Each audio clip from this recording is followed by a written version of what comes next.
Static crackled, a persistent hiss that had haunted Elias's shift for the past 3 hours.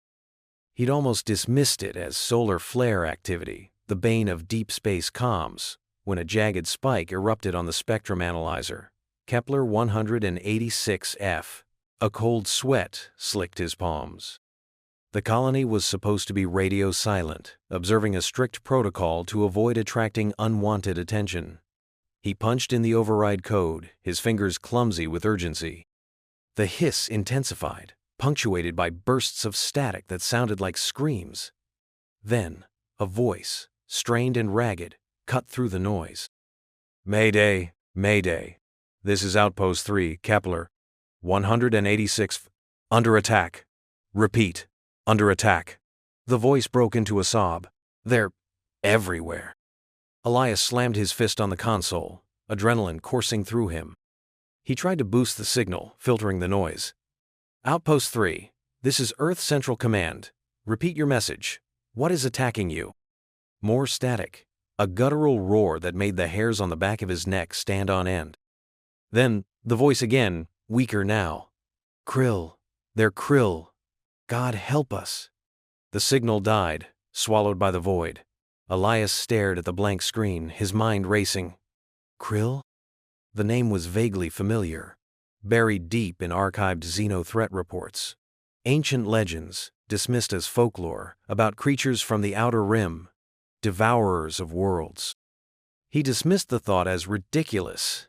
It had to be a mistake, a malfunction, anything but the truth staring him in the face. He scrambled for the emergency comlink, his fingers fumbling with the activation sequence. He had to alert command, warn them, but a chilling dread had already taken root. Light years away, on Kepler 186, the idyllic facade of the colony had shattered. The Kryll descended like a storm of shadows, their forms shifting and indistinct in the dim light of the red dwarf sun. They were colossal insectile horrors, with chitinous armor that shimmered with an oily sheen and razor-sharp appendages that dripped with a viscous fluid. The initial assault had been swift and brutal. Outpost 3, a small research facility nestled in a valley, was the first to fall. The colonists, scientists, and engineers were ill-prepared for combat. Their pulse rifles, designed for defense against local fauna, were useless against the Kryll's impenetrable armor. Dr. Plaisted Bressid Varkase. Eris Thorne, the outpost lead researcher, stood on the observation deck, his face pale with terror as he watched the Kryll swarm over the perimeter fence. He clutched a datapad in his trembling hands, desperately trying to transmit the research findings that had led them here. The discovery of a new energy source that could save Earth. Now, it would be their tomb. "They're inside!" a voice screamed from the corridor. "They're breaching the lab!" Eris turned to see Sergeant Lena Reyes, the outpost's security chief, her face smeared with grime and blood. She was firing her pulse rifle, the shots ricocheting harmlessly off the Kryll's armor. "Eris, get to the escape pod!" she yelled, her voice hoarse. "I'll hold them off!" Eris hesitated. He couldn't leave her. But he knew she was right. He had to get the data to Earth. It was their only hope. He nodded, tears streaming down his face. "Good luck, Lena." He turned and fled down the corridor, the sound of gunfire echoing behind him. He reached the launch bay, his heart pounding in his chest. The escape pod was ready. The hatch open. He scrambled inside, sealing the door behind him. He initiated the launch sequence, the pod shuddering as the engines roared to life. He glanced back at the outpost, watching in horror as the Kryll tore through the remaining defenses. The facility was engulfed in flames, the screams of the colonists drowned out by the alien roars. He closed his eyes, his body racked with sobs. He was the only survivor. The weight of their deaths pressed down on him, a crushing burden. Suddenly, a jolt rocked the pod. He opened his eyes to see a Kryll clinging to the hull, its razor-sharp claws tearing through the metal. It was trying to get in. He screamed, his mind paralyzed with fear. He grabbed the emergency flare gun, firing blindly at the creature. The flare struck it in the face, the intense heat momentarily blinding it. The Kryll shrieked, its grip loosening. It fell away from the pod, disappearing into the darkness. Eris slumped back in his seat, gasping for breath. He had bought himself some time, but he knew it wouldn't be enough. The Kryll were relentless. They would hunt him down no matter where he went. He looked out at the stars, a vast and indifferent expanse. He was alone, adrift in the void, with a message of doom for a world that was too late to save them. Back on Earth, Elias was still frantically trying to raise command. The red alert klaxons blared in the background, a deafening symphony of impending disaster. He finally managed to get through to General Petrov, the head of Earth Defense. "General, we've received a distress signal from Kepler, 186 verse." Elias stammered, his voice shaking. "They're under attack by the Kryll." Petrov was silent for a moment. Then, his voice, cold and hard, crackled over the comlink. "The Kryll? That's impossible. They're just a myth." "Sir, I heard the signal myself," Elias insisted. "They're real, and they're tearing the colony apart." Petrov sighed. "All right, son, I'll alert the fleet. But I'm telling you, this better not be a false alarm." Elias knew it wasn't a false alarm. He could feel it in his bones. The Kryll were here, and Earth was next. The iron fists assemble. The dojo air hung thick with the mingled aromas of cedar polish and exertion. Sunlight, strained through shoji screens, cast geometric patterns on the gleaming floorboards. Jianli moved with the honed precision of a grandmaster, his bare feet soundless against the wood as he navigated the Tai Chi form. Each gesture was a study in equilibrium, power leashed to perfect control. Yet, serenity was a mask. Within him, a tempest raged. Visions of a village consumed by fire, the wide-eyed terror of children, the acrid coppery taste of bloodshed. Abruptly, he halted, fist clenched until his knuckles bleached white. The key, the vital energy he struggled to command, felt like a viper poised to strike. Control eluded him, the past a relentless jailer. A guttural rumble resonated in his chest, shattering the tranquil atmosphere. He needed to reclaim his inner peace, or be rendered useless in the battles to come. Across the city, in a crumbling gem lost in the industrial district's desolate heart, Maria Riot Rodriguez vented her fury on a tattered heavy bag. Every impact was punctuated by a primal yell.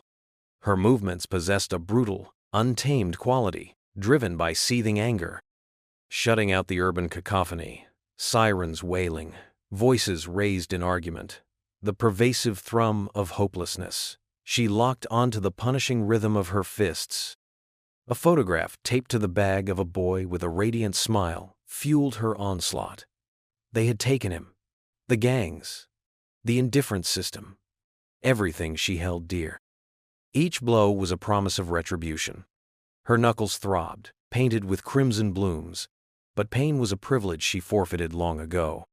A single drop of sweat snaked down her temple, etching a clean furrow through the grime on her face. She was a human cyclone, a force of nature barely contained within skin and bone. In a tranquil suburban park, cradled by the whispering leaves and birdsong, Kenji Tanaka performed Aikido, his body a sinuous extension of the air itself. He sought not brute force, but yielding, the masterful redirection of energy. A stray frisbee, hurled by a thoughtless youth, arced towards him. Without breaking his flow, Kenji pivoted, converting the frisbee's momentum into a gentle spin, sending it gliding back towards its surprised owner. The teenager gaped. Kenji offered a serene smile. He perceived the world as an intricate web of interconnected energies, forever in flux. He perceived nuances invisible to most, the subtle currents that governed reality. Focus, though. Focus was proving difficult. A scarlet butterfly flitted past, instantly ensnaring his attention, his thoughts already adrift. Far beyond the city limits, in the unforgiving landscape of the Northern Territories, Sergeant Major Dmitry Kovalev, Retratary, presided over a grueling survival exercise. Recruits, their faces daubed with mud and etched with exhaustion, crawled through an icy stream, their limbs convulsing. Kovalev stood sentinel on the bank, a granite figure in camouflage, his gaze sweeping the scene with chilling precision. His orders, barked with the force of a thunderclap, brooked no argument. Faster, weaker, pain is just weakness leaving the body. He drove them mercilessly, forcing them to confront their deepest fears and vulnerabilities. He had witnessed humanity's frailty, the ease with which individuals crumbled under duress. But he had also seen its latent resilience, the untapped reservoirs of strength that could be unearthed when pushed to the brink. His own flesh was a living history, each scar a testament to conflicts survived, battles lost. He was a veteran, tempered in the crucible of war. He would ensure his charges became survivors, too. A sleek, matte black transport touched down near each of the 4 locations. A grim-faced officer emerged from each vehicle, a datapad clutched in hand. At the dojo, the officer discovered Master Li immersed in meditation. Master Li, Earth Central Command requires your immediate presence. At the gym, the officer found Maria pummeling a bag into submission. Rodriguez, you're activated. Report for duty. At the park, the officer spotted Kenji captivated by a butterfly's dance. Tanaka, ECC has a mission for you.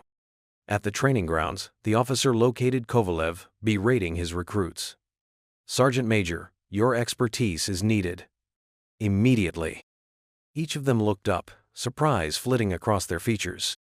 At ECC headquarters, General Ramirez stood before a holographic projection of Kepler 186, a world being devoured by an encroaching darkness. The Kryll are real, he announced, his voice grave. They've assaulted Kepler 186. Communications with much of the colony have been severed. The officer presented the tablet to each of the martial arts instructors. Each scanned the information, their expressions hardening as the weight of the situation settled upon them. We need you, Ramirez continued, his gaze encompassing the 4 faces on the screen. You are our best. Master Li hesitated, the specters of his past swirling about him. Maria snorted, crossing her arms defiantly. Kenji looked pensive, his brow creased in thought. Kovalev remained stoic, his eyes narrowed to slits. This isn't a request, Ramirez stated, his voice unwavering. This is a direct order. After a prolonged silence, Master Li spoke, his voice a low but firm cadence. Tell me what is required. Maria sighed theatrically. Fine, but don't expect any pleasantries. Kenji nodded slowly, resolve evident in his expression. I will offer what assistance I can. Kovalev simply grunted, a predatory glint in his eyes. Arm me. Ramirez permitted himself a ghost of a smile. The iron fists were assembled. The destiny of Earth may very well rest on their extraordinary abilities. One-way ticket. Kepler 186 of is burning, General Ramirez stated flatly, the holographic projection behind him displaying a series of increasingly grim satellite images. Twisted metal skeletons that had once been habdomes clawed at the red sky. Fires raged across the alien landscape. The Kryll have overrun the outer settlements. Communication is sporadic. Evacuation is not an option at this point. Li felt a knot tighten in his stomach. The air in the briefing room, already stale, seemed to thicken with the weight of the general's words. Next to him, Maria shifted, the leather of her jacket creaking softly. Kenji, unusually subdued, stared at the holographic display, his usual jovial expression replaced with a grim frown. Kovalev, as always, remained impassive, his gaze fixed on the general, absorbing every detail. Your mission is simple, Ramirez continued, his voice devoid of emotion. Get to what's left of the central colony, establish a defensive perimeter, hold them off. Earth's Central Command is stretched thin. You are, frankly, all we've got. Simple? Maria scoffed, her voice laced with anger. Simple as making a sandwich, General. This is a goddamn suicide mission. The resources you require are limited, Ramirez continued, seemingly unfazed by Maria's outburst. Due to the circumstances, we can only provide basic, standard-issue sidearms, ammunition, and rations for 1 week. He paused, letting the information sink in. Consider this a one-way ticket. Kovalev finally spoke, his voice a low rumble. What about heavy weaponry? Air support? Unavailable. The silence that followed was heavy. Li closed his eyes, focusing on his breathing, trying to regain his center. This was it. He had spent years trying to atone for his past failures. and now he was being thrown into the fire once more. The transport ship, a repurposed freighter called the Dust Devil, was cramped and uncomfortable. The recycled air smelled faintly of ozone and stale protein bars. Lee sat cross-legged on the metal floor, attempting to meditate, but the constant vibrations of the ship made it difficult to concentrate. Maria paced restlessly, muttering under her breath, "One-way ticket. The bastards. They might as well have just handed us a grenade with the pin pulled." "Complaining won't help us," Kovalev said, his voice flat. He was meticulously cleaning his sidearm, his movements precise and economical. "We need to focus on the mission." "Focus on a suicide mission," Maria retorted, stopping in front of him. "Maybe you're okay with dying, old man, but I'm not." "I'm not okay with anything," Kovalev said, his eyes hardening. "But I understand the importance of duty." "Duty? What duty? To be cannon fodder for a bunch of bureaucrats sitting safely back on Earth?"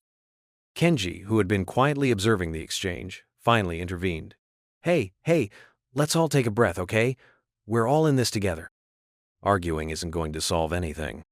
"Easy for you to say," Maria snapped, turning on him. "You're the happy-go-lucky one. What do you even know about fighting?" Kenji's smile vanished. "More than you think," he said quietly, his eyes hardening. Lee opened his eyes. The tension in the small space was palpable. "Enough," he said, his voice calm but firm. "We need to work together, not tear each other apart. We all have our reasons for being here. Let's respect that and focus on surviving." Maria glared at him, but didn't respond. She turned and retreated to the back of the ship, disappearing into the shadows. Kovalev continued to clean his weapon, his expression unchanged. Kenji sighed and sat down next to Lee. "This is going to be fun," Kenji said wryly. Lee didn't reply. He knew that the journey to Kepler 186 was just the beginning. The real test would come when they faced the Kryll, and he wasn't sure if they were ready. He only knew that they were all on a one-way ticket, hurtling towards a fiery destination, with the fate of a colony, and perhaps Earth itself, resting on their shoulders. The weight of it settled heavily on him, a burden he was not sure he could bear. But he would try. He had to. Arrival and aftermath.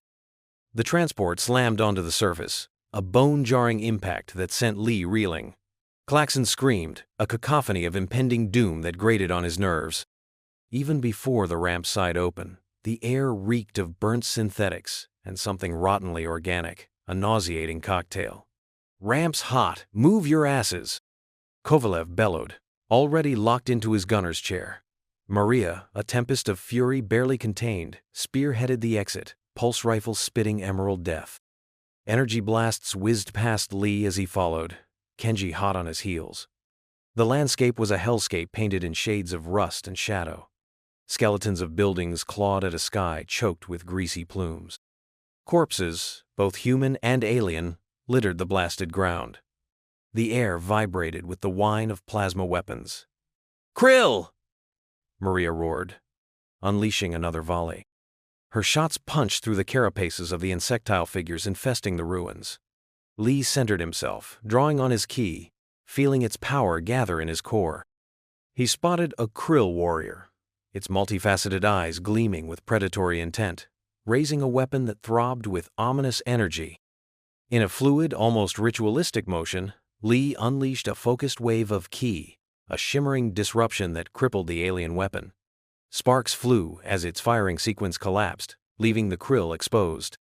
Maria seized the moment, a well-placed burst obliterating its face. "Colony command is offline." Kovalev's voice, flat and devoid of inflection, rasped through the comms. "No central command. We're all that's left." Kenji, his eyes betraying a mix of terror and exhilaration, moved with surprising agility, deflecting sizzling energy bolts with a scavenged sheet of plasteel he'd somehow managed to acquire. His Aikido training proved surprisingly effective, redirecting the Kryll's own firepower, throwing them off balance and leaving them vulnerable. "We need to find survivors!" Lee shouted, his voice strained against the din. "Kovalev, establish a perimeter! Maria! Kenji, with me!" They advanced through the devastated city, a macabre escort cutting down Kryll wherever they lurked. The Kryll pressed their attack relentlessly, their weapons potent, their numbers seemingly limitless. These were no mere mindless drones as seen in training simulations, but formidable warriors, disciplined and lethal. Lee observed their movements, lithe, almost rhythmic, hinting at a complex combat art. A shrill scream knifed through the chaos. Rounding a ruined corner, they found a cluster of civilians huddled precariously behind a makeshift barricade of overturned furniture, firing desperate potshots at 3 Kryll closing in. One of the aliens brandished a biocannon, its pulsating maw aimed directly at the terrified survivors. "Get down!" Lee yelled, propelling himself forward. He dodged incoming energy fire with preternatural speed, closing the distance in a heartbeat. He slammed the Kryll with a biocannon with a key-charged palm strike, shattering its chitinous shell and sending it crashing. Maria and Kenji followed up, unleashing a torrent of lead and acrobatic strikes. The remaining Kryll dropped, their limbs twitching amidst the debris. Lee turned to the survivors, his expression grim. "Are you all right?" A woman, her face smeared with grime and tears, nodded weakly. We thought we were done for." "Not yet," Lee replied, his tone resolute. "How many others are there?" "Maybe 20, 30, she stammered, "hiding in the tunnels beneath the market square." "Kovalev, we've got survivors," Lee relayed into his comm. "Need an extraction point at the market square. ASAP." Kovalev's response was clipped. "Taking heavy fire, can't promise a clean landing. Get them there on foot. I'll cover your 6. The stark reality of their predicament hit Lee like a physical blow. They were isolated, outnumbered, facing an enemy far more dangerous than anticipated. This wasn't a peacekeeping operation. This was a desperate struggle to live. As they led the survivors through the ravaged streets, Lee saw a Kryll dropship plummet from the sky, spewing forth a fresh wave of alien combatants. The Kryll were evolving, adapting, becoming more efficient with each wave. The odds were not just against them, they were buried. He glanced at Maria, her face a taut mask of barely suppressed fury. He caught the flicker of fear in Kenji's eyes, thinly masked by a show of bravado. A chilling certainty gripped him. Many wouldn't survive this. The mantle of leadership, a weight he'd always shunned, settled heavily on his shoulders. He looked back at the survivors, their faces reflecting a mixture of hope and raw terror. He had to shield them. He needed to unearth a path to victory, even in the face of annihilation. He drew a steadying breath, focusing his ki, quelling the rising tide of despair. "We move," he stated, his voice resonating with newfound purpose. "We fight. We endure." Adapting to survive. The shriek of another Kryll energy weapon drove Lee sprawling behind a wrecked transport, residual heat ghosting over his skin. A tide of frustration threatened to drown him. His ki, usually a precise tool, felt like a jumbled cacophony against the alien artillery. Their energy field scrambled his focus, rendering iron skin unreliable, and his blows landed with a dull thud, devoid of their usual force. Adaptation was no longer a choice, but a necessity. He risked a peek. Maria, a force of nature contained in human form, weaponized the debris field. A jury-rigged cable connected a sparking power line to a precariously balanced stack of crates. With a savage kick, she severed the line as a Kryll brute blundered into range, unleashing a cascade of crushing weight. "Show off," Lee grumbled, though a sliver of respect colored his tone. Maria's methods were unconventionally effective. Raw fury was her fuel, transforming the battlefield into her personal arsenal. Kenji, meanwhile, was a fleeting shadow, evading Kryll patrols with unsettling ease. He wasn't engaging, he was observing, dissecting. After sidestepping a searing energy blast, he'd melt into cover, murmuring about angles and projected paths. "Predictable," Kenji declared, appearing at Lee's side like a phantom. "Their patrol routes follow rudimentary algorithms, and their weapons possess a recharge lag, an exploitable weakness." He flashed a grin, a brief spark of his usual levity against the grim backdrop. "Aikido is more than just force redirection, Master. It's understanding the current." Lee nodded slowly, internalizing Kenji's insights. Adapt. That was the linchpin. He couldn't cling to outdated doctrines.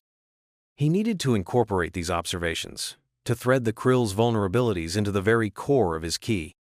Further back, near the improvised barricade, Kovalev's rough voice, like gravel grinding on stone, sliced through the pandemonium, issuing orders. "All right, listen up.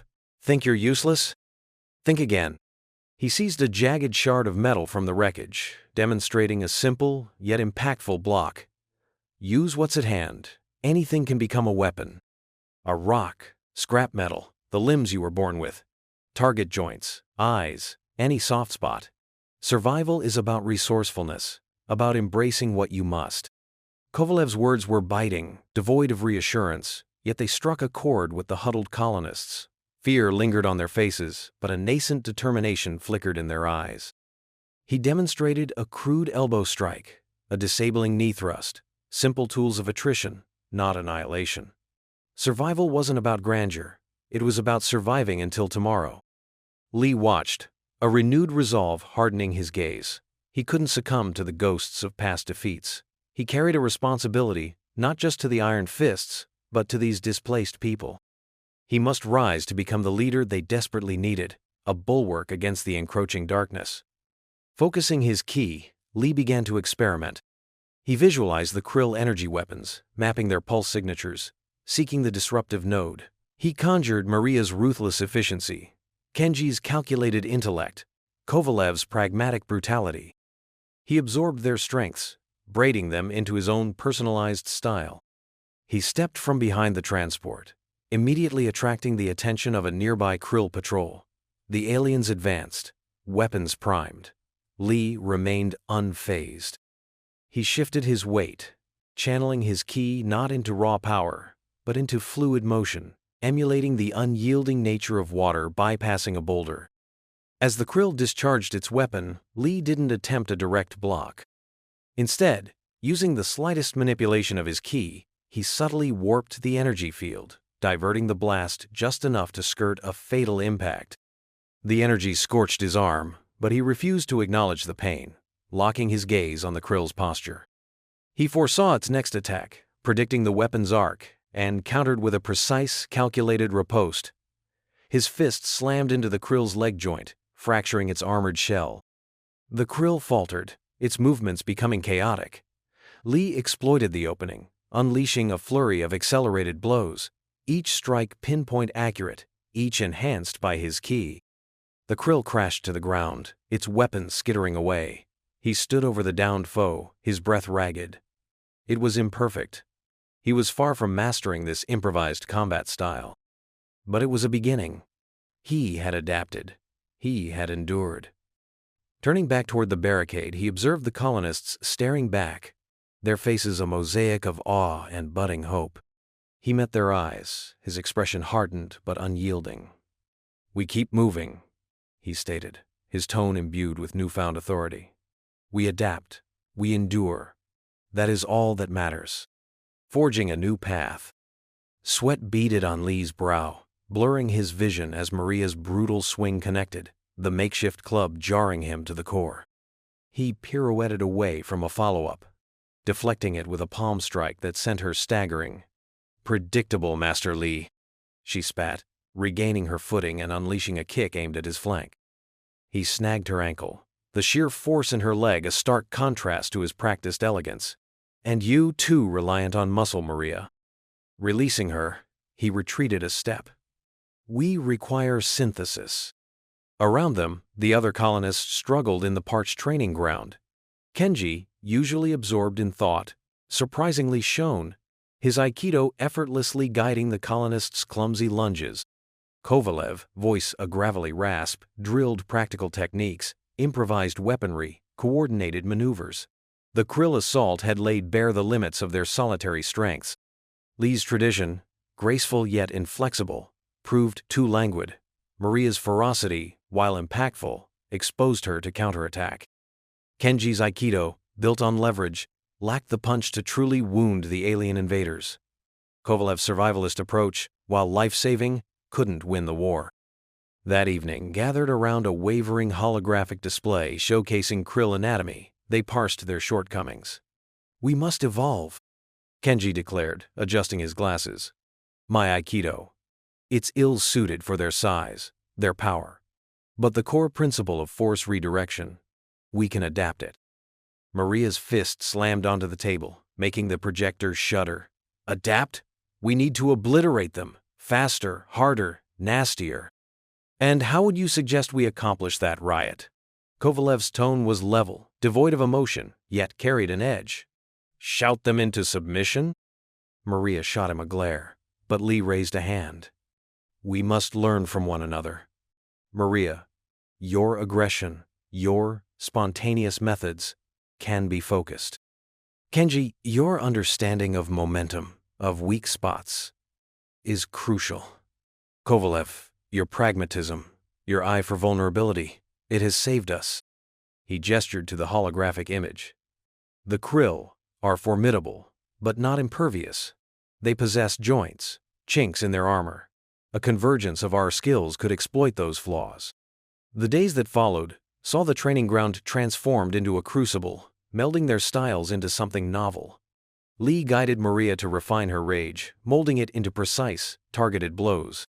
Maria, reciprocally, pushed him towards improvisation, to reading an opponent's intent, not through rote forms, but instinctual response.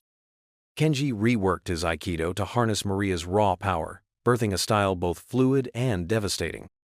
Kovalev, ever the strategist, drilled the colonists in synchronized assaults, transforming individual talents into a cohesive force. The result was a whirlwind, unpredictable, chaotic, and surprisingly effective.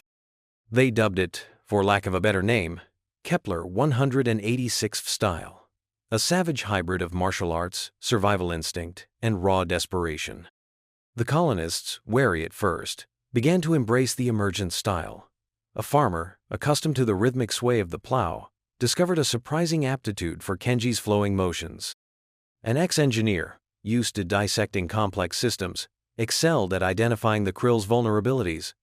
A young woman, tempered by grief, mirrored Maria's unbridled ferocity. One day, Kovalev approached Lee. Intel points to a Kryll supply cache nearby.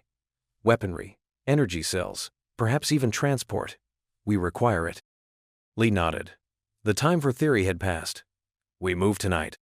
Under the veil of night, a small band of colonists, spearheaded by Lee, Maria, Kenji, and Kovalev, advanced towards the depot. The new martial art would face its trial by fire. Lee, no longer shackled by rigid tradition, moved with a newfound suppleness, anticipating the Kryll's attacks, striking with lethal precision. Maria, her fury channeled, became a tempest of destruction, her onslaughts interwoven with Lee's, opening avenues for the others. Kenji, wielding makeshift weaponry, deflected the Kryll's blows, sending them colliding into one another. Kovalev, barking commands, kept the team on task, exploiting every gap, every opportunity. The depot fell swiftly, decisively. The Kryll, surprised by the unpredictable nature of the assault, were routed. They secured the supplies, a much-needed triumph, and returned to the colony, faces grim but emboldened. As Lee watched the colonists unloading the salvaged goods, a spark of hope ignited within him.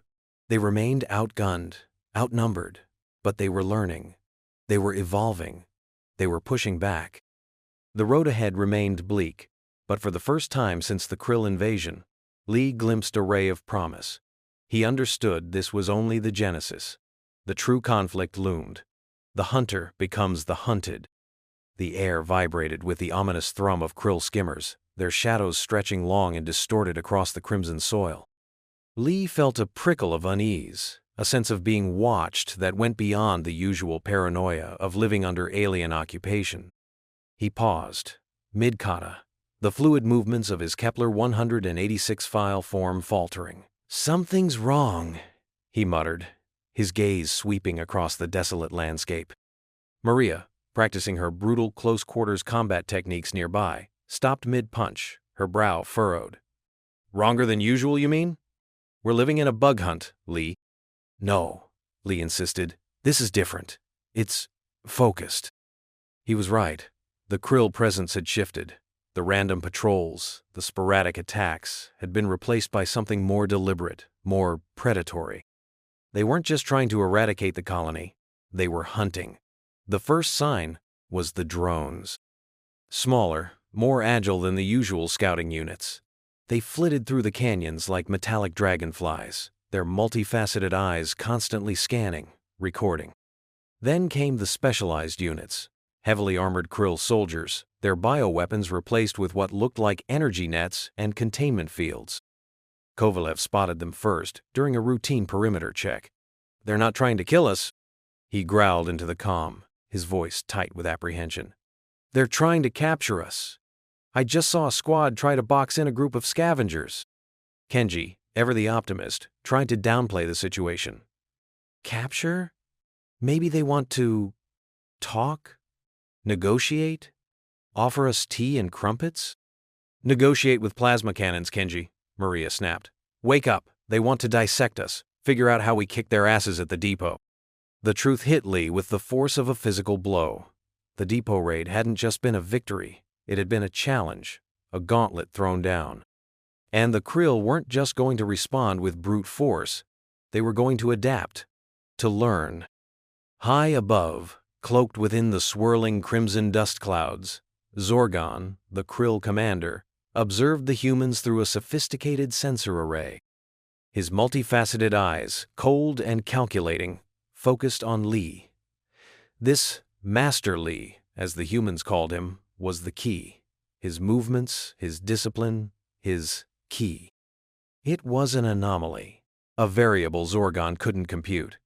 He replayed the footage from the depot raid, focusing on the way the humans moved in concert, the synergy between their disparate fighting styles. It was illogical. Their movements were inefficient, their attacks telegraphed, yet they were devastatingly effective. Zorgon tapped a clawed appendage against the console, frustration bubbling within his chitinous shell. He had underestimated these primitives. Their adaptability, their resilience, was proving to be a significant obstacle. Capturing them was no longer just about eliminating a threat. It was about understanding it. He wanted to know what made them tick. Back on the ground, Lee rallied his team. "We need to change our tactics," he said, his voice firm. "The Kryll are adapting. We can't afford to be predictable."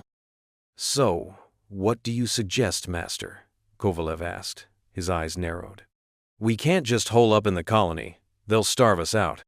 "We become the hunters," Lee replied, a grim determination hardening his features. "We use their tactics against them. We use their surveillance to our advantage. We lure them into traps." Maria grinned, a predatory glint in her eyes. "Now you're talking. Let's give those bugs a taste of their own medicine." Kenji, despite his initial levity, was now focused. "We need to use the environment to our advantage. The canyons, the ravines. We can create choke points, ambushes."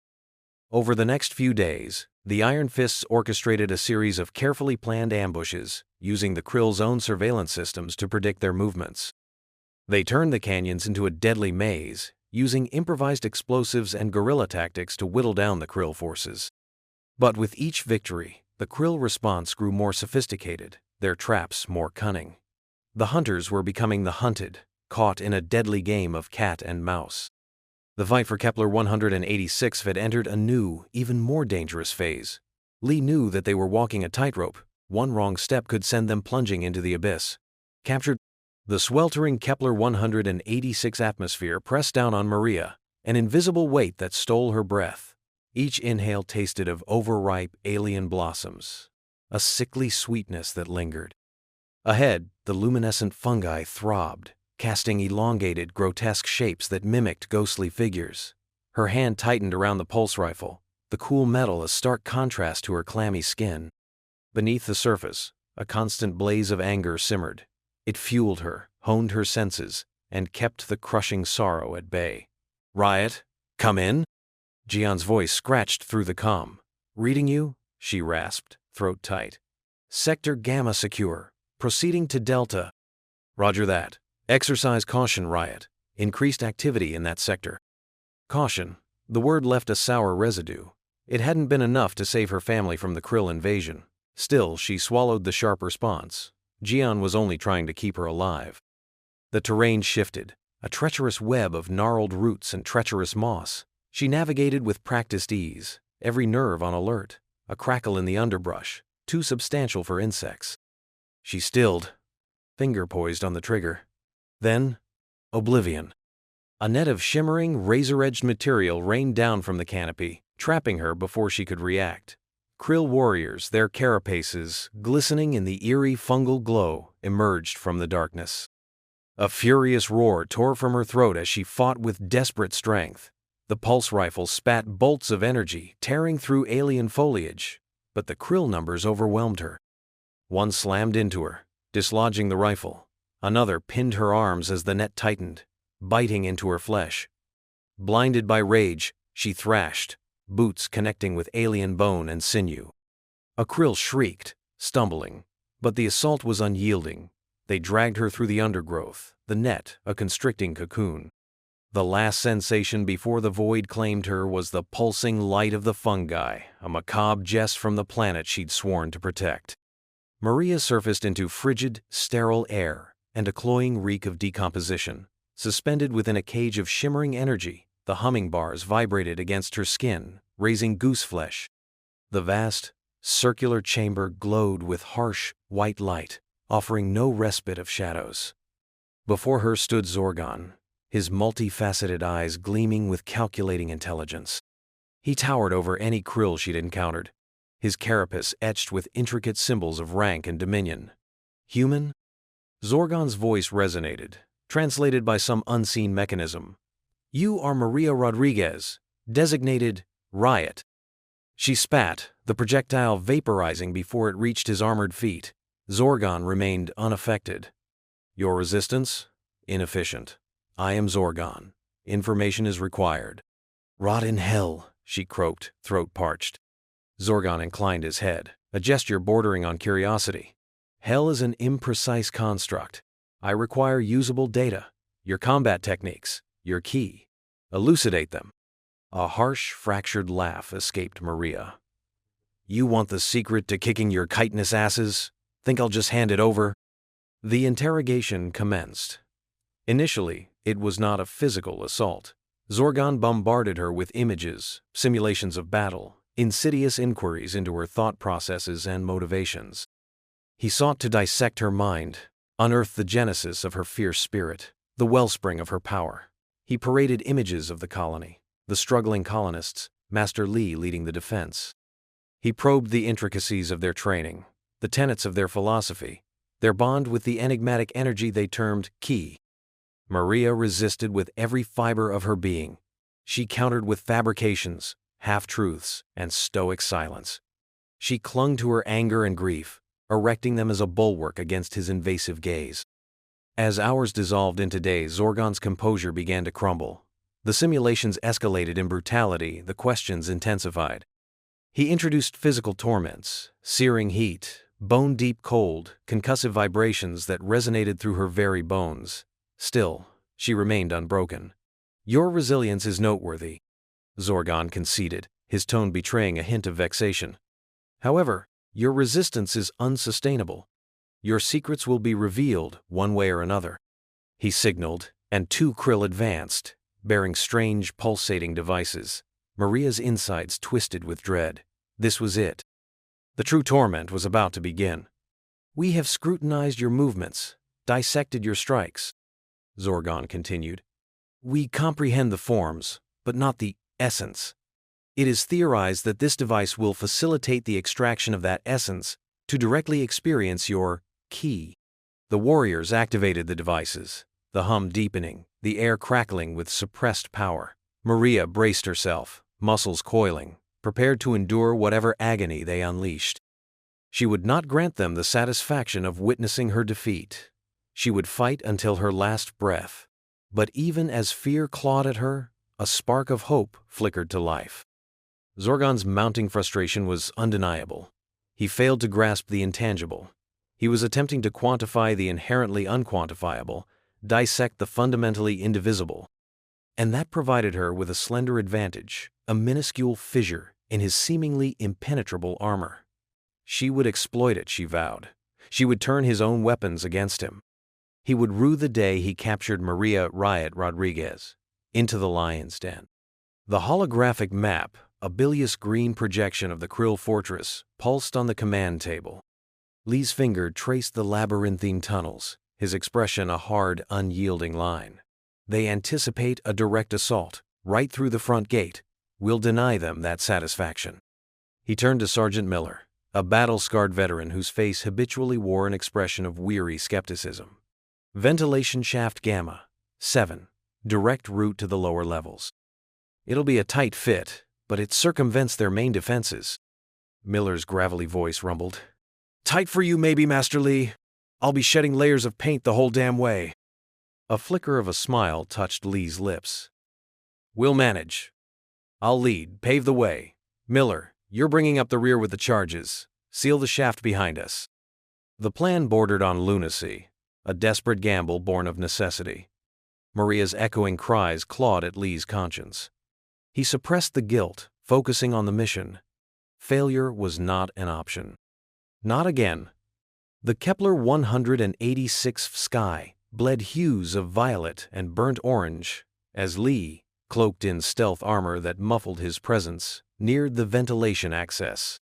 The air reeked of fetid Kryll effluent, a stomach-churning testament to the foe they faced.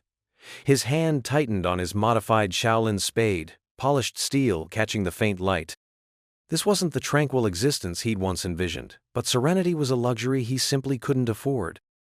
With a strained grunt, he forced open the access panel, revealing the dark, confined tunnel.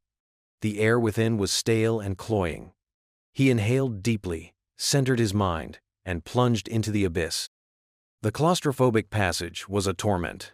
The shaft barely accommodated his frame, the jagged metal grating against his suit.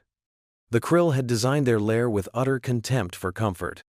Yet the physical discomfort was a welcome distraction from the dread that gnawed at him concerning Maria. After what seemed an age, the tunnel expanded into a larger space. Lee flattened against the wall, all senses heightened. A low mechanical thrum vibrated through the air. He cautiously peered around the corner.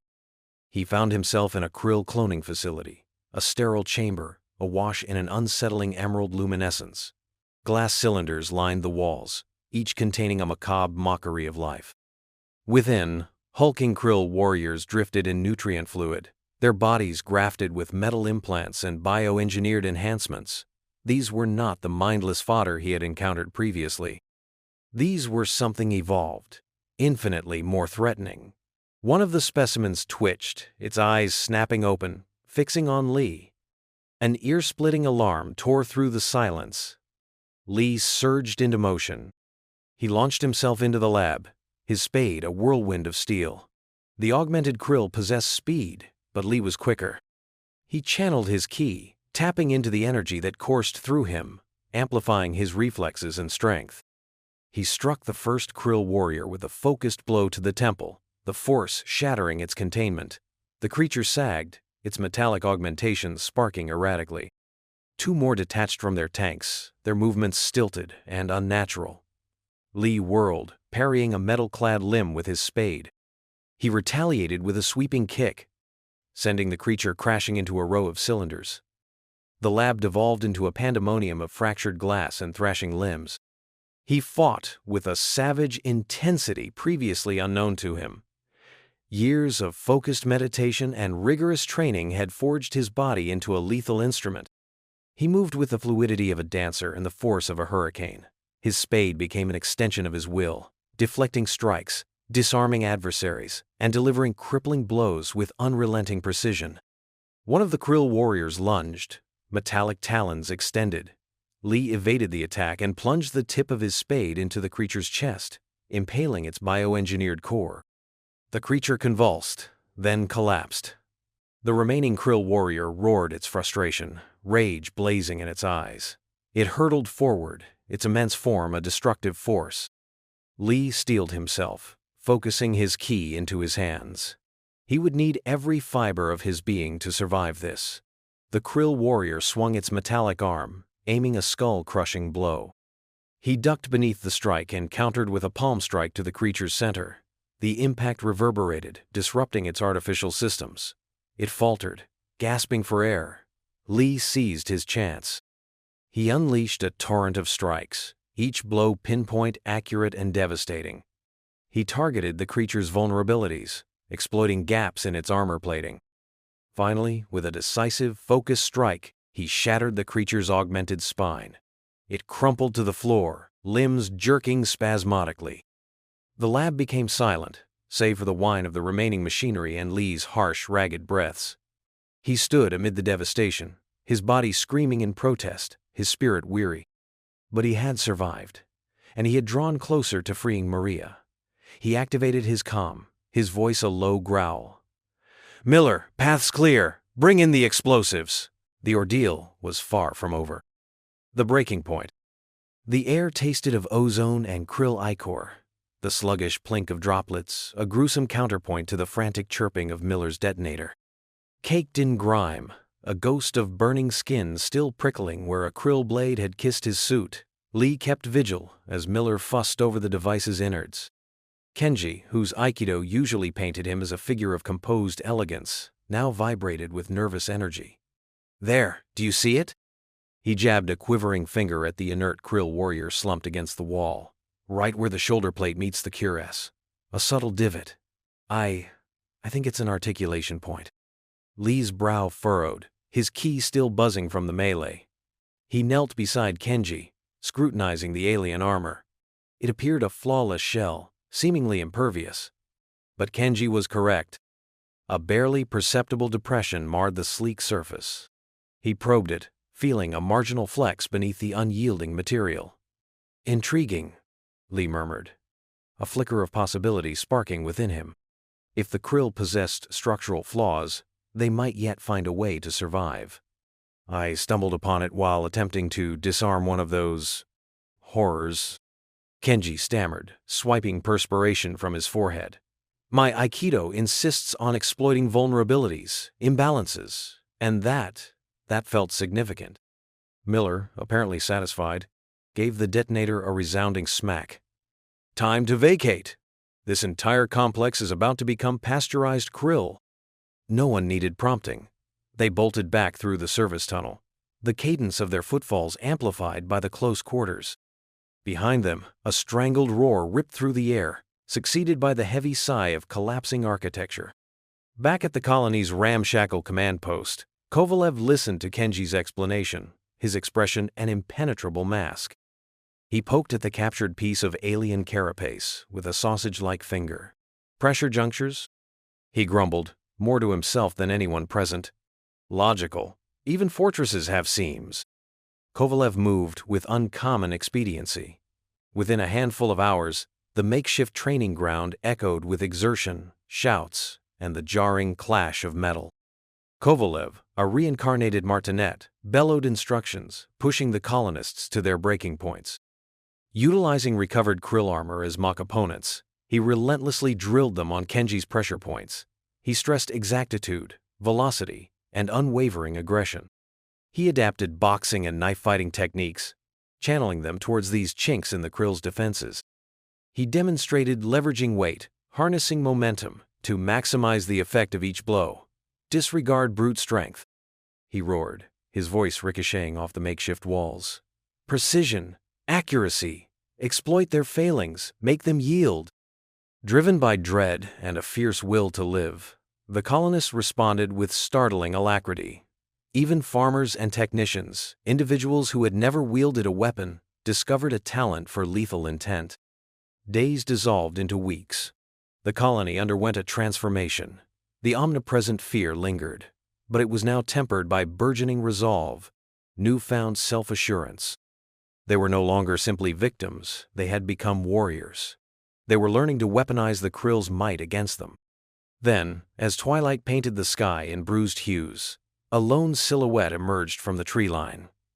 It was Maria. She was emaciated, her countenance drawn, yet her eyes burned with an inferno that sent a tremor through Lee. She wore a salvaged Kryll helmet, its visor opaque, concealing any telltale glimmer. Her movements possessed a predatory smoothness, an unsettling grace that bordered on the alien. The colonists froze, weapons trained. Lee advanced, his heart drumming against his ribs. "Maria?" She paused, inclining her head almost imperceptibly. Then, with deliberate slowness, she removed the helmet. Her eyes, once ablaze with righteous fury, were now fathomless pools of Arctic calculation. A new ruthlessness clung to her, forged in the crucible of her ordeal.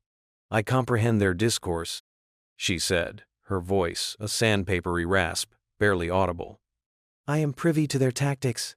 I am aware of their weaknesses." She paused, her gaze traversing the faces of the assembled colonists. "They are not invulnerable," she amplified, her voice gathering strength. "They are hubristic. They are predictable, and they underestimate us." A slow smile blossomed across her face, a chillingly beautiful expression that portended pain and requital. "I intend to instruct you in how to eradicate them." Lee felt a wave of hope mingle with a profound disquiet. Maria had returned, altered by her experience. She had peered into the abyss, and the abyss had left its mark. Doubts lingered, yet now they possessed a fighting chance. Assault on the warship.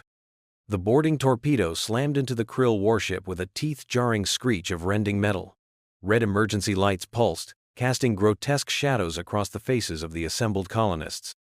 Master Lee steadied himself, his face grim. The briefing had been clear. This was it. All or nothing. Remember the articulation points. Kovalev's voice boomed over the comms, a stark reminder of the relentless drills of the past weeks. "Precision, not brute force, and watch each other's backs." The breach hissed open, revealing a corridor bathed in an unsettling violet light. Kryll drones, insectile and menacing, swarmed towards the opening. Maria, a feral glint in her eyes, was the first through, twin plasma pistols blazing. Energy bolts incinerated the lead drones, leaving smoking craters in the metal floor. "Let's dance," she snarled, a chilling smile twisting her lips. Kenji, surprisingly focused, flowed past Lee, his Aikido stance fluid and deadly. He deflected a drone's attack with a graceful wrist lock, sending it crashing into another, momentarily clearing a path. The newly trained colonists followed, a wave of determined faces armed with pulse rifles and sharpened melee weapons. Lee moved with a quiet grace, his focus razor-sharp. He could feel the hum of the warship's energy core, a subtle vibration beneath his feet. He sensed, rather than saw, the Kryll warriors approaching. He moved like water, deflecting blaster fire with practiced ease, his hands blurring as he struck. Each blow was precise, aimed at the vulnerable joints in their exoskeletons. 1, 2, 3 Kryll fell, their movements jerky and unnatural as their neural pathways were severed. The corridor became a swirling vortex of violence. Kryll energy weapons sizzled through the air, countered by the colonists' disciplined volleys. The air reeked of ozone and burning flesh. Kovalev, a rock of stoicism amidst the chaos, directed the flow of combat, his voice calm and authoritative even as he dispatched a Kryll warrior with a brutal headshot. "Hold the line!" he barked. "Lee, Maria, clear the way to the central command." Maria, a whirlwind of fury, carved a path through the Kryll ranks. Her movements were savage, instinctive, betraying the knowledge she had gleaned from her captivity. She knew their weaknesses, their attack patterns, their fears. She used this knowledge with ruthless efficiency, her every strike fueled by rage. Lee moved alongside her, a counterpoint to her raw aggression. He was a calming influence, a force of precision in the storm of battle. He used his ki to enhance his strikes, focusing his energy into pinpoint attacks. He felt a twinge in his shoulder, remembering a previous battle where his arrogance led to a needless loss. He pushed the memory down, focusing on the present, on the task at hand. They reached a reinforced blast door, guarded by 2 heavily armored Kryll sentinels. The sentinels unleashed a torrent of plasma fire, forcing Lee and Maria to take cover. "Breaching charge?" Maria asked, her voice tight with adrenaline. "Won't hold," Lee said, his eyes scanning the door. "Too much energy shielding." He focused his ki, channeling it into his hands. He could feel the energy field crackling around the door, a shimmering barrier of power. He took a deep breath, centering himself. He had never attempted anything like this before, but he knew it was the only way. He slammed his palms against the door, releasing a surge of ki. The energy field flickered violently, overloading with a deafening shriek. The blast door buckled inward, showering the corridor with sparks and twisted metal. "Let's go," Lee said, his voice strained. They stormed into the central command, a vast chamber dominated by a holographic projection of Zorgon, the Kryll Supreme Commander. Around him, Kryll officers frantically worked at consoles, their chitinous bodies clicking and whirring.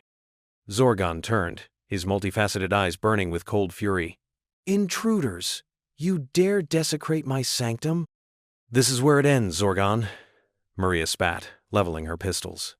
The final battle had begun.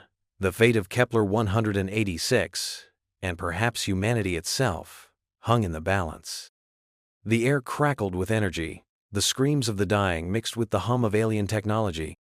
The Iron Fists, alongside the brave colonists, stood ready to face the Kryll, their faces grim, their hearts filled with a desperate hope: defeat of the Conqueror. The blast doors sighed open, framing Zorgon. At the control center's core, the Kryll commander stood silhouetted against the spectral blue wash of holographic screens. His carapace shimmered with a bilious green luminescence, and cold fury blazed in his multifaceted gaze. "Lee!" Zorgon rasped, the synthesized growl of his voice vibrating the very air. "Your continued existence has become tiresome." Lee remained rooted, his stance serene, ki, a palpable force around him. Behind him, the corridor was secure, Kovalev's team a bulwark against reinforcements. He faced this alone. This reckoning was his. "It ends here, Zorgon," Lee countered, his voice steady, the shadow of old doubts banished. Maria's wisdom resonated within him. "They all have a breaking point, Lee." He would find Zorgon's. Zorgon surged forward, a speed defying his bulk. Lee met the attack, the alien's chitinous limb rasping against his gauntlet. Static electricity stung the air. A second arm whipped out, terminating in a bioengineered blade slick with toxic ichor. Lee danced aside, blending defense with calculated aggression, drawing on his inner energies. He sensed Zorgon's brutal force. The Kryll warriors unleashed power, but met it without fear. He was grounded, prepared. He retaliated. A bolt of focused ki slamming into Zorgon's chest plate. A network of hairline fractures bloomed across the chitin. Zorgon reeled, momentarily dazed. Lee seized the opportunity, unleashing a rapid-fire series of blows targeting vulnerable junctures in the armor, the soft tissue beneath the hardened plates. Meanwhile, deeper within the vessel's guts, Maria, Kenji, and Kovalev spearheaded their own assault. The warship's architecture was a labyrinth of bizarre alien tech, yet Maria, intimately familiar with Kryll ingenuity, navigated them expertly. "There!" she snapped, indicating a pulsating conduit. "Primary power regulator. Override it. Push the system past its limits." Kovalev, ever pragmatic, barked orders to the colonists. "Tanaka, with me. Secure that junction. Rodriguez, watch for company." Kenji, surprisingly composed, complimented Kovalev's efforts, his Aikido training manifesting in an uncanny aptitude for manipulating the alien devices. He rerouted power, circumventing safeguards, stressing the system to its breaking point. Arcs of electricity snaked through the air. Alarms shrilled, and the warship groaned under the escalating strain. Back in the control center, Lee and Zorgon remained locked in deadly combat. Enraged by Lee's tenacity, Zorgon unleashed the full spectrum of his bioengineered arsenal. Blasts of energy seared the air, sonic waves pulverized consoles, and the room reeked of ozone and scorched metal. Lee countered each onslaught, his ki a resilient shield, deflecting projectiles, mitigating concussive force. He was no longer merely reacting, he dictated the tempo. He detected a flaw, a fleeting lapse in Zorgon's guard. Channeling his ki, he focused it into a singular, devastating surge. A technique honed through dedicated practice, a melding of ancient martial arts and contemporary warfare, a weapon tempered in the fires of this conflict. The ki blast impacted Zorgon squarely, breaching the compromised armor, interrupting the flow of energy within his core. Zorgon bellowed in agony and fury, but the attack had broken his momentum. He stumbled, his movements faltering, his eyes glazed with pain. "Impossible," Zorgon wheezed, his voice fading to a whisper. Li loomed over him, hand poised, ready to deliver the coup de grace. Yet, he hesitated. He glimpsed anguish in Zorgon's eyes, a flicker of primal dread. He saw not a monster, but a fallen warrior, broken and defeated. He lowered his hand. "This doesn't have to end like this," he offered, his voice hushed. "Yield. Recall your armada." Zorgon spat, the spittle landing at his feet. "We do not yield." Then the warship bucked violently. Lights flickered erratically, holographic displays dissolved into static, and alarms reached a piercing crescendo. "What's happening?" Zorgon roared, confusion etched on his features. Li understood. Maria, Kenji, and Kovalev had prevailed. "Your vessel," Li stated, his voice calm and controlled. "It's crippled." Zorgon's gaze darted around the room, disbelief widening his eyes. He could feel the warship succumbing, power dwindling, functions shutting down. "Retreat!" He shrieked into his comm, his voice laced with desperation. "All ships, retreat! Save the fleet!" The warship shuddered as it changed course, veering away from Kepler 186. Other Kryll vessels followed suit, breaking formation, scattering into the inky void. Zorgon, humbled and ruined, collapsed to his knees. Li observed him, a complex blend of pity and relief swirling within him. The Kryll were not invincible. They could be vanquished. And for the first time in a long time, Li felt a spark of hope ignite for Kepler 186's future. The immediate crisis had passed, but the war was far from over. A new beginning. The Kryll warship, a mangled titan spewing vapor and crackling with rogue currents, listed away from Kepler 186, vanishing into the star-strewn void. Li followed its retreat, the stale taste of blood clinging to his palate, Zorgon's blows echoing as phantom pain in his limbs. A hollowness settled deep within him. The triumph, if it could be called that, tasted like ashes. "They'll be back." Kovalev's gravelly voice cut through the silence, offering no celebration. Beside Li, his scarred visage remained a mask of grim expectation. The air vibrated with the acrid sting of ozone and scorched metal. Maria, her features masked in grime, approached. "Maybe not. We slagged their warp drive. They're crawling home, if they don't disintegrate first." Kenji, ever the optimist, thumped Li on the back. "Master Li, we did it! Kepler 186 is safe!" Li forced a smile, thin and brittle. For now. He surveyed the scattered colonists, their faces canvases of relief and exhaustion. They had survived, but the cost gnawed at him. How many more salvos could they absorb? That night, beneath the spectral luminescence of Kepler 186's twin moons, the Iron Fists convened. A meager fire popped and hissed, painting their faces with flickering shadows. The atmosphere was heavy with unspoken anxieties. "We can't afford to simply brace for their return," Maria stated, her tone flinty. "We need to proactively prepare." "Earth won't have reinforcements here in time," Kovalev added, echoing the unspoken fear. "Even if they could, the journey alone? Years? Decades?" He spat into the flames. "We're stranded." Kenji, his usual buoyancy subdued, asked the question hanging in the air. "So, what now? Abandon everything and search for another habitable world?" Li's gaze swept the circle. He saw apprehension, yes, but also a stubborn ember of defiance that resonated within him. He drew in a deep breath, the chilled night air sharp in his lungs. His mind flickered with images of his past, the failures that stalked him, the students lost under his watch. No more running. He wouldn't condemn these people to the same fate. "We stay," he declared, his voice ringing with newfound resolve. Surprise flickered across the faces before him. "We stay, and we meet them head-on." Maria nodded, her eyes blazing with fierce commitment. "Good. I'm done running." Kovalev grunted, a sound of gruff agreement. Tactically sound. Evading only buys time. But how? Kenji pressed. We're a handful of martial artists. What chance do we stand against a Kryll armada? Lee studied them, a plan coalescing in his mind like ice forming on a frigid lake. He couldn't confront the Kryll alone, but he wasn't solitary. He had the Iron Fists, and he had the colonists, a community tempered in the crucible of conflict. We equip them, he announced. We equip them with the means to defend themselves.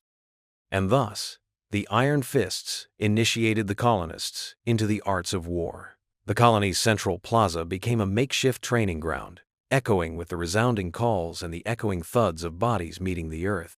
Maria imparted brutal, economical strikes honed from her close encounters with the Kryll. Kovalev instilled tactical awareness and battlefield protocols, stressing the importance of coordination and control. Kenji, surprisingly adept, relayed the principles of Aikido, emphasizing the art of deflecting an opponent's momentum. Lee, initially reluctant, found himself embracing the mantle of instructor. He streamlined the ancient martial arts, shedding the ceremonial aspects and prioritizing practical effectiveness. He taught them to tap into their inner ki, to move with amplified speed and precision, to transform their bodies into instruments of defense. He stressed adaptability, ingenuity, and the necessity of teamwork, a combat style forged from the remnants of Earth's martial arts heritage and refined by the unforgiving realities of Kepler 186f. The training was punishing, unwavering. The colonists, farmers, mechanics, scientists, pushed past exhaustion. They learned to wield knives, to improvise weapons from debris, to fight with their bare limbs. They learned to anticipate assaults, to react instinctively, to fight as a unified force. Gradually, a new spirit ignited within the colony. Fear didn't vanish, but it was leavened with a burgeoning sense of self-assurance and resolve. They were no longer simply survivors. They were evolving into warriors. Lee observed their progress, a spark of optimism kindling within him. He witnessed Maria channeling her fury into razor-sharp focus, Kovalev discovering newfound purpose in safeguarding the colonists, and Kenji flourishing as an instructor, his enthusiasm infectious. He witnessed the colonists, ordinary individuals transformed into extraordinary combatants, their expressions etched with a novel determination. Kepler 186, once a symbol of humanity's ambition to reach the stars, had become something far more profound, a testament to human tenacity, a beacon of hope blazing in the face of overwhelming darkness. It was a place where ordinary people, pushed to the precipice, had discovered their own extraordinary capabilities. The Kryll would inevitably return. Lee knew this with chilling certainty. However, this time, they would not encounter a vulnerable settlement. They would encounter a world poised for battle, a world that refused to surrender. They would encounter a new breed of defender, molded in the fires of hardship, prepared to safeguard their home with every fiber of their existence. And Lee, standing at the forefront, would guide them. This time, he would not fail.